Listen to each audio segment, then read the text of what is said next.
Hello, a very warm welcome to Middle East Matters. I'm Sanam Shantier. Coming up on this week's programme, Eastern Ghouta continues to bear witness to one of the fiercest bombing campaigns in Syria's 7-year conflict. Teenager Mohammed Najm gives us his account of life inside the embattled enclave. It's already against the law to insult or defame religion in Egypt. The country is now pushing to ban atheism. Also coming up, diplomacy and art in Iran. French Foreign Minister Jean-Yves Le Drian travels to Tehran for both tough talks and to open the Louvre Museum. But first to Eastern Ghouta, where a bloody battle rages on. In the midst of that crossfire lie some 400,000 civilians. And I've spent the past week speaking to one of them. That's 15-year-old Mohammed Najm, who's been using social media to share videos of the daily bombardment as well as food and medical shortages. As you can see in these images here, even his school wasn't spared from the shelling of Syrian and Russian forces, who are currently trying to drive the anti-regime rebels out of the enclave. Earlier, he sent me his account of the situation on the ground. Life in Eastern Ghouta is very difficult. The war led by Bashar al-Assad's regime and Russia is very violent. They're hitting buildings, hospitals, civilians, and killing families. We've been here for 2 weeks. The shelters aren't ready, and diseases are starting to spread. The price of food is too high, and with time, food is going to start to disappear. This situation is leading Eastern Ghouta straight to famine. The international community is watching us without doing anything. The ceasefire in Eastern Ghouta hasn't been respected since its very first day.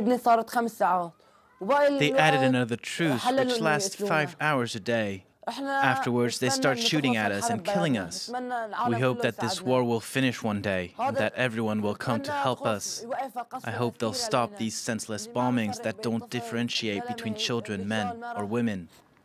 Turning our attention to Egypt, where the act of blasphemy is already illegal. The increasingly conservative nation has now proposed a bill that would also officially prohibit Egyptians from not believing in God. A parliamentary commission has even ruled that atheism can cause mental imbalances, which in turn lead to homosexuality. The latest wave of backlash includes an atheist man getting kicked off national television. Going to jail for not believing in God. The bill, which is currently debated behind closed doors in Cairo's parliament, could soon become law in Egypt. No official comments have yet been made on the project, but in the streets of Cairo, the initiative is already quite popular. Atheists don't recognize God. They need to be kicked out of this country. We need to do something. Atheists don't believe in anything. Jews and Christians are fine, but to not have a religion? 90% of Egypt's population is Muslim, and Islam has been the state religion for 38 years. Egyptian citizens must display their religion on their ID cards, and if Christianism and Judaism are recognized by the constitution, atheism is not. This coffee shop in the heart of Cairo used to be a known meeting spot for atheists. It's recently been shut down by police. Here, non-believers prefer to remain anonymous. One man agreed to meet with these French journalists. He says he even hides the fact he's an atheist from his family. No one actually wants to hear, so because it's like haram, it's really, for them it's kind of radical. Sometimes you're in a cab and talking with the driver, and drivers start talking about religion.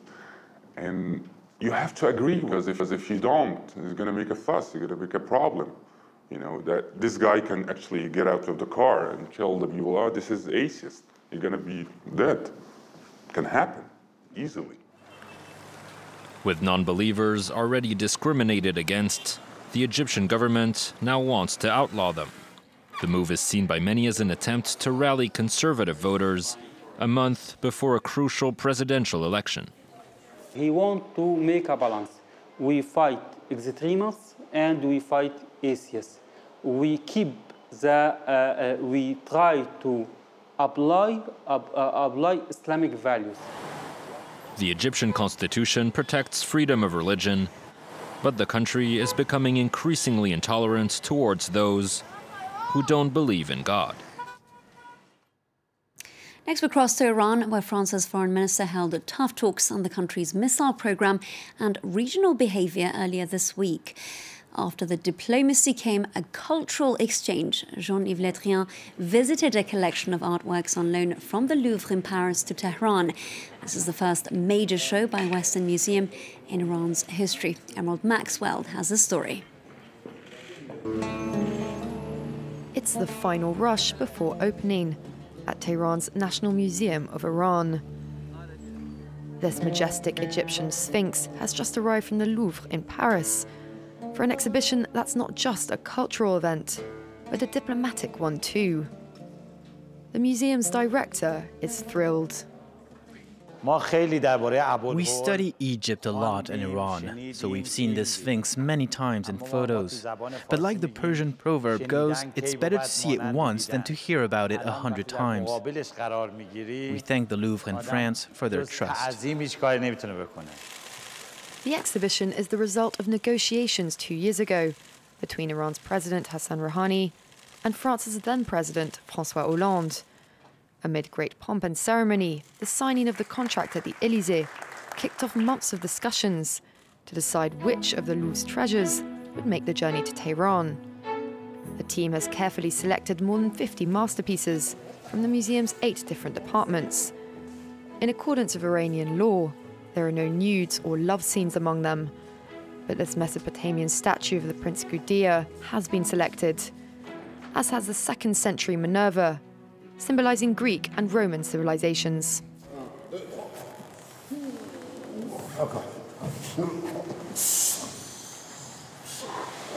It's an extremely important piece and will sit in pride of place near the beginning of the exhibition.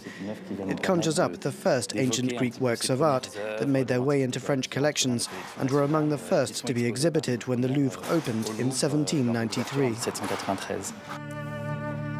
Packed up with the utmost care to be shipped by cargo plane, the works of art are off to Tehran. The Iranian Museum has everything ready to showcase the statue in her new temporary home.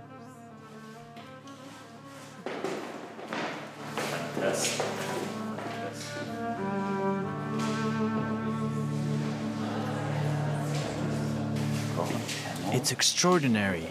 Look at the folds in the robes. Look at all the detail. Western sanctions against Iran's nuclear ambitions had interrupted its cultural relations with France in 2008.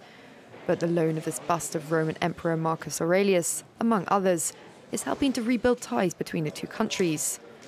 One of the exhibition's sponsors is even petrol giant Total, which had previously suspended its business with Iran. The museum's director says what's at stake is the country's place on the world stage. To those who'd like Iran to remain isolated, today proves that it's impossible. Iran is showing that it can work with any country in the world. Running until June, the exhibition is expected to draw thousands of Iranians to the first major show by a Western museum in their country's history. We finish with Israel, where a tax dispute shut down one of the holiest sites in the world for Christians in late February. The Church of the Holy Sepulchre is where they believe Jesus was crucified, buried and resurrected. After 3 days of closure, however, Israeli officials backed down. Iris Mackler explains what lies behind this feud. The bells at the Church of the Holy Sepulchre drown out the worshippers. Christians are a minority in Jerusalem, but the churches are major landowners. The Franciscans alone have 7 churches here and work with the Sisters of St. Joseph, who founded this hospital. The main section here is maternity. If tomorrow the church does have to start paying the new council tax, Sister Gilbert worries about the community. I am afraid for the Christians of Jerusalem. How will they live if they have to pay these taxes? The Christians of Jerusalem will leave. There are many ways to threaten someone, and they choose taxes. In 1967, Christians were 10% of Jerusalem's population. Now it's just 1.4%. So the church is making an effort to support its flock. In this music school, the 200 pupils pay very low fees. What we receive from the parents in school fees covers only 20% of the salaries of the teachers. As the school does receive fees, it will be liable under the Jerusalem mayor's new tax plan. Yes, we receive money, and it can be considered as a commercial activity, but we don't make any profit. On the contrary, it's the Brotherhood which funds all the rest through our work and activities. Israeli authorities are also targeting the wealth of the churches, their huge landownings. For example, many of Jerusalem's most expensive homes are built on land owned by the Greek Orthodox Church and leased back for 99 years at a time. We live up on the 4th floor. Irene Grossman bought a flat built on this land. She knew about the lease and believed it would simply roll over. But then the church sold the land to a developer. Even though the investors did not buy our apartment, they bought the land that the apartment is on. So therefore, it's their apartment. They can do with it whatever they want. There are 1,000 other people like her. So Israeli parliamentarian Rachel Azaria is proposing a bill where all land sold by the church would automatically revert to the state. Can't see that we'll just leave huge parts of this capital of Israel, to the hands of some entrepreneurs that we're not even sure who they are. The churches fear this bill would prevent them selling land, which they might need to raise money to pay their new taxes. Jerusalem's mayor is demanding €155 million. Well, that's it for this.